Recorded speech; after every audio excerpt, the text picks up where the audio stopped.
Bueno, ¿qué tal? Es un verdadero placer estar aquí con ustedes. Hoy precisamente tenemos a un invitado especial. Es hijo del conocido historiador que se desempeñó en muchas facetas en la vida, como era el escritor hondureño Ramón Amaya Amador. Quien está aquí con nosotros es su hijo Carlos Raúl Amaya Funes. Carlos, es un gusto tenerlo igualmente, aquí. Igualmente, un placer estar acompañándolo. El personaje del día en Telepaís.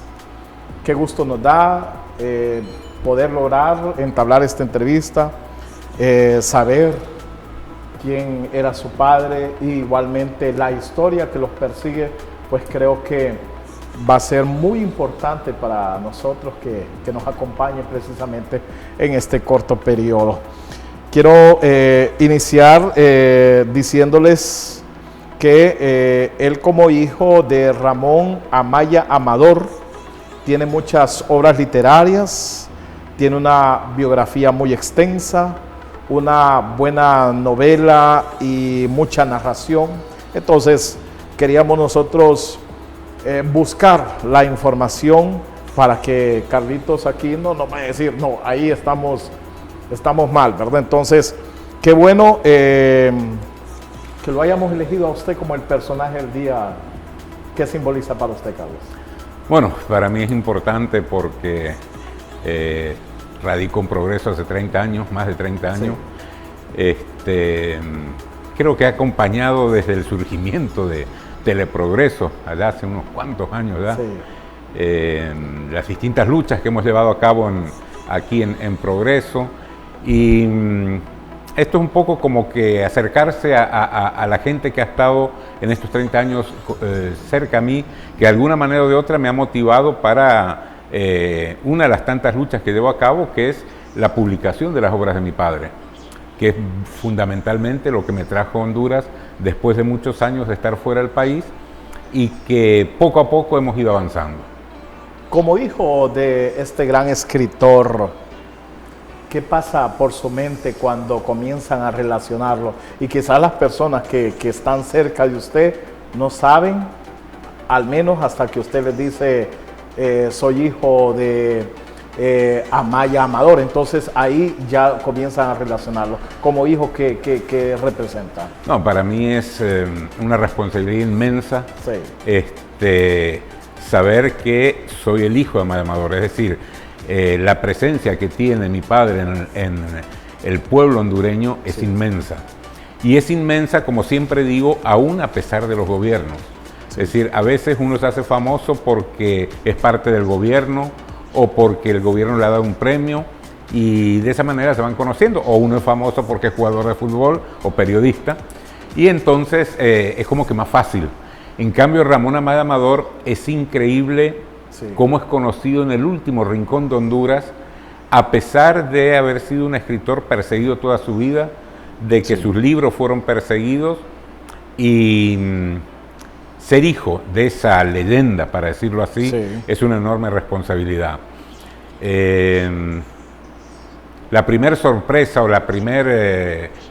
el primer contacto con esta realidad, el significado de mi padre, lo tuve cuando, después de haber regresado a Honduras en el año 85, me radiqué en Tegucigalpa, y en el año 90 vine a vivir a la costa norte.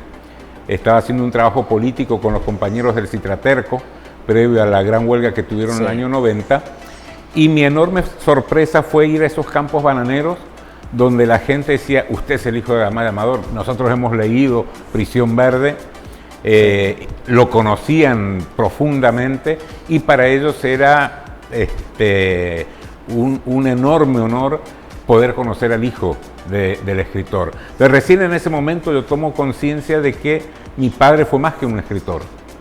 Fue una persona que se identificó con los sufrimientos, la alegría, con la vida cotidiana del pueblo, logró transmitirla en sus libros y el pueblo se lo regresa reconociéndolo como su escritor más importante. Y a partir de ahí, evidentemente, al tomar conciencia de eso, mi vida cambió de alguna manera. Porque antes, cuando yo vivía en Tegucigalpa, era como anónimo. Sí. Yo era uno más en las calles y en cambio aquí ya era como, ahí va el hijo de Ramón Amaya Amador. La primera pregunta que surgiera, ¿también escribe? No, no escribo. Eso no es algo que se hereda. Hasta donde yo conozco, casi no hay escritores que sus hijos también hayan sido escritores. Sí. Y se me adelanta, ¿sabes? Se me adelanta a mi siguiente pregunta porque Sí. me da, no sé, curiosidad, porque digo, ¿Carlos seguirá los pasos o siguió los pasos de su padre o pensó en algún momento seguir los pasos de su padre, ya que hay mucha vinculación en todo esto, en toda la historia, como venimos hablando? Yo creo que ser escritor es una categoría completamente distinta a la de ser abogado, doctor, cualquier profesión liberal, que normalmente el padre trata que el hijo continúe con su profesión. El ser escritor no, el ser escritor es algo innato que lleva a cada persona. Miremos el caso de García Márquez, sus hijos no escriben. Miremos el caso de Jorge Luis Borges, de Pablo Neruda, eminencias de la literatura universal, y sus hijos no salieron escritores, porque es algo que tiene que ver con las características absolutamente personales e individuales de la persona que se dedica a escribir. Ahora, ¿qué es lo que heredé de mi padre? Ajá. Yo creo que sobre todo el compromiso con el pueblo hondureño. Yo crecí, me fui de Honduras cuando tenía 4 meses. Mi infancia la pasé en Praga, en la entonces República Checoslovaca, socialista checoslovaca, que ya desapareció, no existe más. Me mudé a la edad de 8 años con mi madre y mi hermana a la Argentina y regresé en el año 85 a Honduras. ¿Por qué regresé? Porque en esos años que yo viví en Argentina empecé a leer los libros de mi padre. En el 85. Empecé a leer, por ejemplo, Prisión Verde, sí. Destacamento Rojo. Sí. Empecé a conocer Honduras a través de esa literatura. Y mi madre estaba muy preocupada por la recuperación de las obras de mi padre que habían quedado en Praga y que ella decía de que tenían que regresar a Honduras. Entonces yo cuando salgo de la Argentina para Honduras, mi compromiso es ese, es ver cómo logro que las novelas que han quedado en Praga vuelvan a Honduras, a nuestro país, y sean publicadas. ¿Se logra, Carlos? Se logra después de una lucha de muchos años, muchos años. Yo digo siempre, hablar de Amaya Amador es hablar de la historia de Honduras. Muy bien. Es decir, Amaya Amador nace en 1916 en un pueblito aislado de Olanchito. Ahora, sí, y quiero llegar a todo eso. Entonces, como estamos volviendo atrás, en la historia enmarca que su padre trabajó en los campos bananeros. Así es. ¿Así? Sí, él trabajó de regador de veneno. Ah, bien. Y también de maestro en otros campos bananeros. En una época en que se estaba consolidando la República Bananera en Honduras. Es decir, la sensibilidad social y la capacidad literaria de mi padre de traducir esa realidad que él estaba viviendo se da en el marco de el surgimiento de las compañías bananeras en Honduras, la lucha entre las compañías bananeras para obtener más concesiones de estos gobiernos, situación que nos llevó a las guerras civiles en la década del 20 del siglo pasado, y posteriormente la unificación de la Cuyamel Fruit Company y la United Fruit Company, que significó terminar con las guerras civiles e imponer la dictadura de Carías.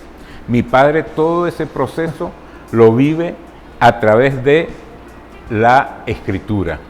Del semanario Alerta y de Prisión Verde, que es producto de esa época. Otra obra literaria, La Nochebuena del campeño Juan Blas. ¿Lo recuerda? Es un cuento. Es un cuento corto. Es la primera publicación que hace Ramón Amaya Amador en el año 38. Sí. Que se la publicaron en una publicación de Tegucigalpa. Él tenía 22 años, 23 años aproximadamente. Cuando se hizo esta publicación. Fue la primera, un cuento breve, corto, pero en el que ya se mira la sensibilidad social y cómo él refleja la vida real de esos compañeros bananeros en ese Olanchito aislado, no del mundo, aislado de Honduras, pero conectado con el mundo a través del surgimiento de las transnacionales que en Honduras jugaron un papel fundamental. Ahora, Carlos, ¿su padre fue redactor del periódico El Atlántico? Sí, él trabajó Sí. con El Atlántico de La Ceiba, Sí. de la familia Pozas, y fue justamente esta familia, o el director del periódico Pozas, quien le dijo a mi padre que había rumores Bien. de que le habían puesto precio a su cabeza y que debía abandonar el país. Ahí es donde comienza la persecución. Ahí es donde toma la decisión de irse. Sí. La persecución ya venía de antes. Ya, bien. Trabajando en el periódico El Atlántico, Amaya Sí. Amador fue castigado, según los castigos de esa época, en esos pueblos donde el único gobierno eran los comandantes de armas que trabajaban en beneficio de las compañías bananeras. ¿En qué consistió el castigo? En llevarlo al Parque Central de La Ceiba y pegarle latigazos de manera pública. Entonces, eso era más o menos cotidiano.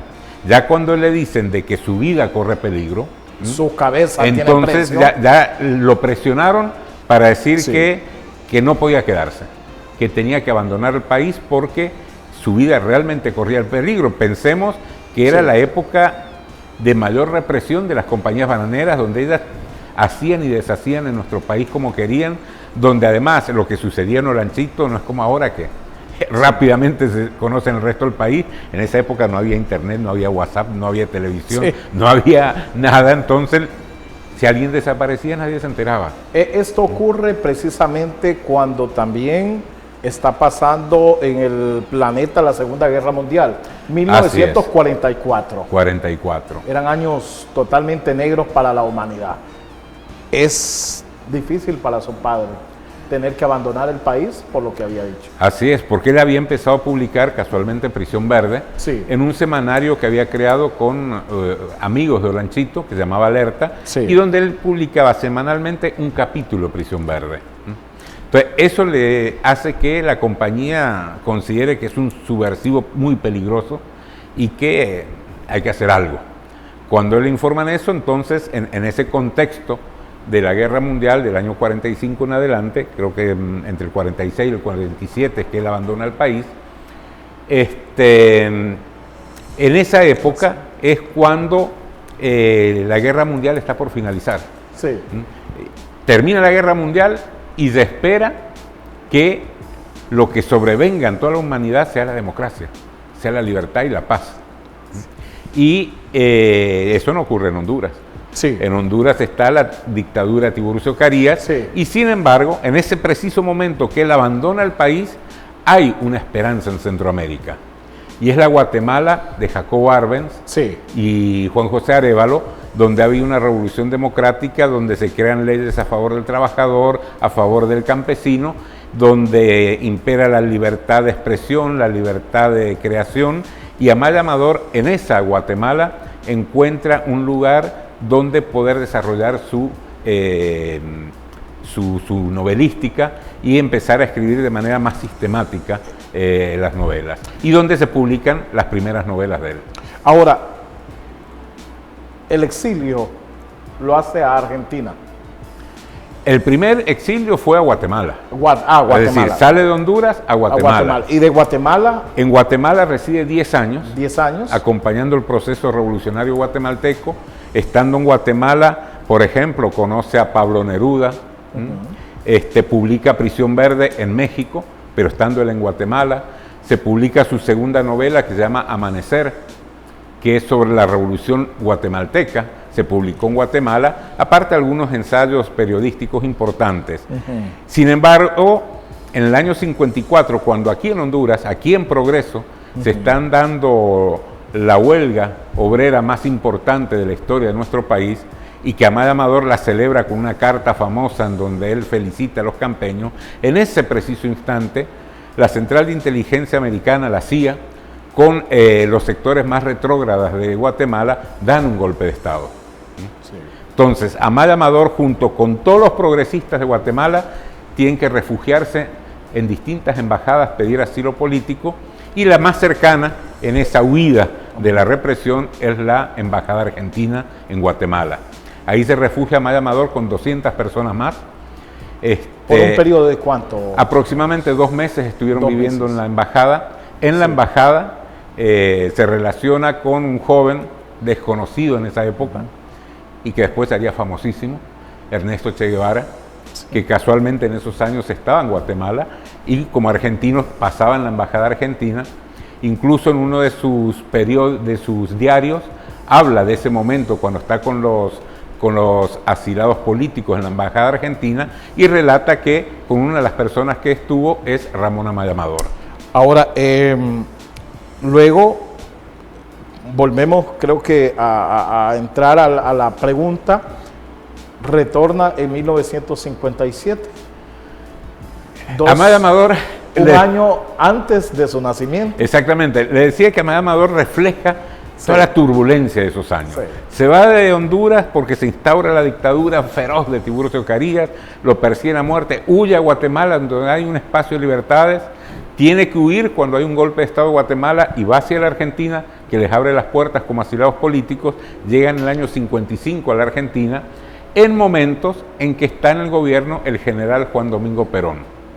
Y Estados Unidos ya le había hecho la cruz a ese gobierno y también hay un golpe de Estado en Argentina. Los exilados políticos, sobre todo los provenientes de Guatemala, son vistos como comunistas peligrosos en la Argentina. Sí. Entonces había no una persecución abierta, pero semanalmente tenían que ir a la posta policial a reportarse lo que estaban haciendo. Las condiciones eran muy difíciles y entonces mi padre logra un espacio de respiro viajando de la capital de Buenos Aires a la ciudad de Córdoba. Todo esto en el año 55, a fines del año 55. En la ciudad de Córdoba es protegido por un doctor que había sido parte de la reforma universitaria argentina del año 19, que tenía una clínica, sí. Y en esa clínica de este doctor Berman, Gregorio Berman, Ramón Amaya Amador conoce a Arminda Funes, que era una enfermera. Sí. La conoce y en cuestión de semanas se enamoran. Que es su madre. Viven 2-3 años en un noviazgo ahí. Sí. Cuando se da la oportunidad de regresar a Honduras, se casan y regresan los dos en el año 57. En el año 57 regresa a Honduras casi 10 años después de haberla abandonado. Trabaja en Tegucigalpa en el diario El Cronista. Sí. Y publica los 2 únicos libros que Ramón Amaya Amador vio publicados en Honduras: Los Brujos de la Matepeque y Constructores. Que los 2 los publicó él, una editorial de su sello editorial, con apoyo de distintos sectores amigos, publicó esas 2 novelas. Ya había sido publicada Prisión Verde en el extranjero, Amanecer. Prisión Verde ya estaba traducida, ya había sido publicada en México, en Argentina, se estaba por publicar en Alemania y en China. En Honduras no, porque hablaba de las compañías bananeras y era un tema tabú en Honduras. ¿Cuántas obras literarias? Si vemos las que escribió en sus 50 años, sí. Son aproximadamente más de 50 títulos, entre novelas, cuentos, teatro, poesía, ensayos históricos. Muchos de estos, en total unos 10, se extraviaron en esos años de tener que andar huyendo de país en país. Y estamos hablando de algo inédito. Inédito. Porque si bien es cierto, el mismo crítico, que son de diversos países, hablan de que la obra literaria de Amaya Amador se busca como sea en esos tiempos, porque es algo que lo genuino, y eso es importante. Y eso es lo que tratamos hoy de rescatar, en parte historia, porque vamos a tener un buen espacio también para hablar de ustedes como familia, esa historia, la persecución que sufrió en este caso su padre, qué significó para ustedes lograr superar muchas barreras. Me dice que usted traía una meta de Argentina aquí, tratar de rescatar aquellas obras literarias que se quedaron allá precisamente en Praga. Entonces, de todo eso nos va a hablar Carlos Raúl Amaya Funes, hijo del escritor hondureño Ramón Amaya Amador, que hoy está como nuestro invitado en el personaje del día. Es un lujo para nosotros tener parte de una gran historia que no solamente es difundida en los pueblos de Honduras, sino es conocida a nivel mundial, porque desde que ya estamos haciendo la búsqueda, valga la redundancia, en el motor de búsqueda, en las redes y todo, tenemos un gran punto de historia, un punto de partida y termina algo trágico, pero que al final lo va a explicar Carlos Raúl. Vamos a hacer en este entonces una breve pausa. Vamos a regresar con más aquí en compañía del personaje del día, Carlos Raúl Amaya Funes.